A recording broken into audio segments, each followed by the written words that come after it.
एक बार की बात है, भगवान ग्वाल बाल सब को लेकर के गौएं चराने के लिए वहां पर वन में गए यमुना के किनारे। और यमुना के किनारे जब भगवान गए तो गौएं चराते चराते भगवान के मन में बात आई कि आज एक लीला की जाए। कौन सी लीला? बोले इतने दिन हो गए, आज मुझे अपने ग्वाल बालों की परीक्षा लेनी है, मधुमंगल की परीक्षा लेनी है। अब कैसी परीक्षा लेनी है?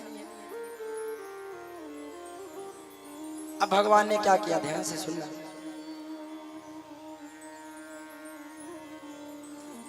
गौएं चराने के लिए गए, बछड़े चराने के लिए। वहीं पर दोपहर जब हो गई, गौओं को रख दिया। बोले भैया भोजन हो जाए।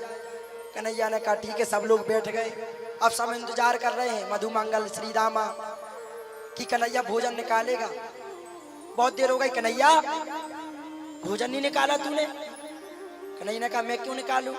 बोले रोज तेरे घर से तो भोजन आता है। बोले तो मेरे घर से तो रोज आता, क्या मैंने ठेका ले रखा तुम लोगों का? मेरे घर से इतने दिन से भोजन आ रहा, एक दिन तुम लोग नहीं ला सकते? मधुमंगल बोला कन्हैया पूरा जीवन बीत गया, मेरे माता पिता तेरे ही घर की नौकरी करके ही भोजन पाते हैं, हम लोग तेरे ही यहाँ तो खाते पीते रहते हैं, मेरे घर में है ही क्या? अच्छा मेरे घर में है क्या? ऐसा मित्रता नहीं होती, जब देखो मेरा खाते रहते हो। आज मधुमंगल तेरे घर का भोजन चाहिए मुझे, तेरे घर के और तेरे मैया के हाथों से बना भोजन करूंगा। मधुमंगल बोला कन्हैया देख मजाक मत कर, मेरे घर से तो 5 दिन से भोजन नहीं बना। देख मधुमंगल मैं कुछ नहीं जानता हूं, मैं तो ये जानता मुझे तेरे घर का भोजन चाहिए बस। अब मधुमंगल बोला कन्हैया देख एक बार फिर कह दे, तू मजाक कर रहा है, तू हंसी कर रहा। देख मधुमंगल मैं एक बार बता रहा हूं, मैं गंभीरता में तुझसे बोल रहा हूं, तेरे घर का भोजन चाहिए, जा। मधुमंगल ने सोचा कि बताओ, कह तो कन्हैया सही रहा, इतने दिन से हम इसके घर का भोजन कर रहे हैं, अब अगर बात मेरी मित्रता पर आई है तो मेरे घर का भी भोजन तो इसे कराना चाहिए। मधुमंगल सोचता है कि घर में तो कुछ बना ही नहीं। फिर भी मधुमंगल बेचारा रोता हुआ, बहुत बुरा लगा कि बताओ कन्हैया ने आज 4 लोगों में कहा मेरे घर का भोजन, अगर मैं भोजन लेके नहीं गया तो वो क्या कहेगा, वो कन्हैया क्या सोचेगा मेरे बारे में कि बताओ जीवन भर बीतता गया, मधुमंगल मेरे घर का भोजन करता रहा और आज इससे मैंने कहा कि मुझे अपने घर का भोजन दे दे तो ये भोजन नहीं दे पाए।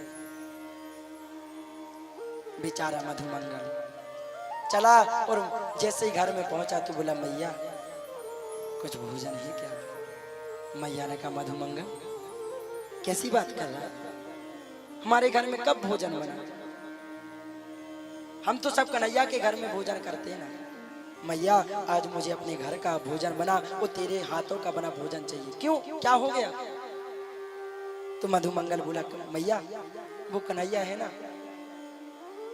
वो अपने घर से भोजन लेके नहीं गया और जब हम लोग भोजन करने के लिए बैठे ना वहां तो बोला मुझे मधुमंगल तेरे घर का और तेरे मैया के हाथों का बना भोजन चाहिए। और मैया अगर मैं तेरे हाथों का बना और अपने घर का भोजन ना ले गया तो मैं अपनी शक्ल कन्हैया को नहीं दिखा पाऊंगा, 4 लोगों में पता मैया मेरी बेइज्जती हो जाएगी, मेरी और कन्हैया की मित्रता पर लोग शंका करेंगे, इसलिए मैया कुछ ना कुछ व्यवस्था दे दे। तो मैया ने करुण अवस्था में कहा मधुमंगल रसोई में जा, 5 दिन पहले कढ़ी बनी थी, अगर वो रखी होगी तो ले आ। मधुमंगल गया, रसोइयों में देखा सब बर्तनों में सब बर्तन खाली, कुछ नहीं है। और जब एक मटके में देखा, एक मिट्टी के पात्र में देखा कि 5 दिन की बासी कढ़ी रखी थी। और मधुमंगल ने देखा कि बताओ बासी कढ़ी, तो मधुमंगल ने सोचा क्या मैं अपने मित्र को बासी कढ़ी खिलाऊंगा? 56 भोग खाने वाला, माखन मिश्री खाने वाला, क्या इस बासी कढ़ी को खाएगा? धिक्कार है मधुमंगल। मधुमंगल अपने मन में विचार कर रहा, धिक्कार है मधुमंगल तेरे जीवन पर कि तूने तो उसके घर का बना सुंदर सुंदर व्यंजन खाया और जब तेरी बारी आई तो तू बासी कढ़ी कन्हैया को खिलाएगा। लेकिन क्या करे, मजबूरी है, नहीं ले गया तो बताओ मेरी और कन्हैया की मित्रता टूट जाएगी और मैं कन्हैया के बिना एक पल नहीं रह सकता। और मधुमंगल आंखों में आंसू लेकर के उस मिट्टी के पात्र में जो कड़ी है उसको देखता हुआ जाता जा रहा है और रास्ते में रोता जा रहा है। कैसे खिलाऊंगा इन हाथों से कन्हैया को ये बासी कड़ी, क्या कहेगा वो, क्या सोचेगा, नाना प्रकार की बातें उसके मन में आती हैं।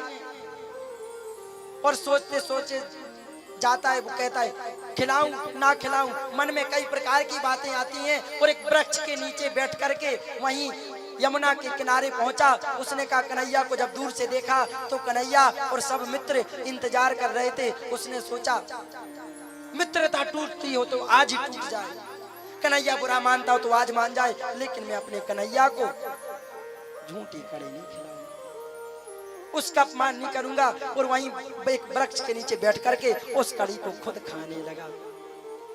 भगवान तो अंतर्यामी है, मेरे गोविंद समझ गए मधुमंगल। तुरंत भगवान दौड़े दौड़े आए, उस वृक्ष के नीचे मधुमंगल उस कड़ी को खा रहे थे, झूठी कर दिया था। वो कहा, रे मधुमंगल बड़ा स्वार्थी है रे तू, मैंने तुझसे कहा तू मैया के हाथों का भोजन बना ला। अच्छा, इतना स्वादिष्ट भोजन है ना मैया के हाथों का बना, इसलिए तू अकेले अकेले खा रहा, मुझे नहीं खिलाया। ऐसा मित्र है रे तू, मुझे भी खिला। मधुमंगल बोला, कन्हैया इस कड़ी को तू मत खा। क्यों?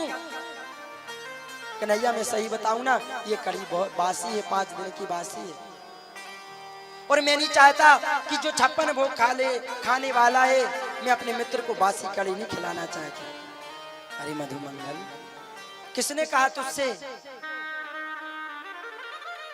मुझे तेरा 56 भोग नहीं चाहिए रे, मुझे धन वैभव नहीं चाहिए, और ये बासी कड़ी नहीं है, इससे बढ़कर के मेरे लिए कोई 56 भोग नहीं हो सकता। तेरे भाव अच्छे हैं, तू मेरा मित्र है, और मित्रता में ना कोई ऊंच ना कोई नीच, ना जात पात, कुछ नहीं चलता, यहाँ तो केवल मन चलता है।